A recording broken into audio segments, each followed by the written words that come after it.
Cancer ರೋಗದಿಂದ ತಲೆ ಕೂದಲು ನಷ್ಟವಾಗುವ ರೋಗಿಗಳಿಗೆ ತಲೆ ಹೊದಿಕೆ ತಯಾರಿಸಲು ತನ್ನ ಕೇಶವನ್ನ ದಾನ ಮಾಡಿದ್ದಾಳೆ ಮಂಗಳೂರಿನ 11 ವರ್ಷದ ಬಾಲಕಿ ಡಿಲ್ನಾ ರಾಜೇಶ್.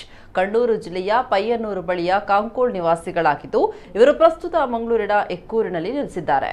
ಎಕ್ಕೂರಿನಲ್ಲಿರುವ ಕೇಂದ್ರೀಯ ವಿದ್ಯಾಲಯದ 6ನೇ ತರಗತಿಯ ವಿದ್ಯಾರ್ಥಿನಿಯಾಗಿರುವ ಡಿಲ್ನಾ ಕ್ಯಾನ್ಸರ್ ಚಿಕಿತ್ಸೆಯ ಅಡ್ಡ ಪರಿಣಾಮವಾಗಿ ಕೂದಲು ಕಳ್ಕೊಂಡ ಜನರಿಗೆ ವಿಗ್ ತಯಾರಿಸಲು ತಮ್ಮ ಕೇಶವನ್ನ ದಾನ ಮಾಡಿದ್ದಾಳೆ. 9ನೇ ವರ್ಷದಲ್ಲಿ ತನ್ನ ಕೂದಲನ್ನ ದಾನ ಮಾಡಲು ನಿರ್ಧರಿಸಲಾಗಿತ್ತು. ಇದಕ್ಕಾಗಿ ಕಳೆದ 2 ವರ್ಷಗಳಿಂದ ಕೂದಲನ್ನ ಕತ್ತರಿಸದೆ ಬೆಳೆಸಲಾಯಿತು.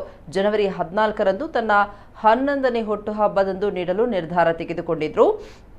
ಆದರೆ ಕೋವಿಡ್ ಹರಡುವಿಕೆ ಮತ್ತು ಲಾಕ್ಡೌನ್ನಿಂದ ಸಾಧ್ಯ ಆಗಿರಲಿಲ್ಲ.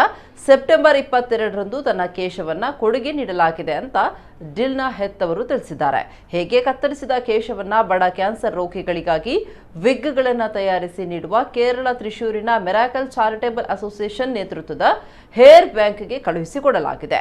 ರೈಲು ಪ್ರಯಾಣದ ಸಮಯದಲ್ಲಿ ತಿರುವನಂತಪುರಂ ಪ್ರಾದೇಶಿಕ ಕ್ಯಾನ್ಸರ್ ಕೇಂದ್ರದಲ್ಲಿ ಚಿಕಿತ್ಸೆಯಲ್ಲಿರುವಂತಹ ಕೂದಲು ಉದುರುವ ಕ್ಯಾನ್ಸರ್ ರೋಗಿಗಳನ್ನು ನೋಡಿದ ಮೇಲೆ ಮನಸ್ಸಿನಲ್ಲಿ ಉಂಟಾದಂತಹ ನಿರ್ಧಾರದಂತೆ ಕೇಶವನ್ನ ದಾನ ಮಾಡಲಾಯಿತು. ಹೊಸ ಕೂದಲು ಬೆಳೆದಾಗ ವಾಪಸ್ ನೀಡುವುದಾಗಿ ಡಿಲ್ನಾ ಹೇಳಿದ್ದಾರೆ.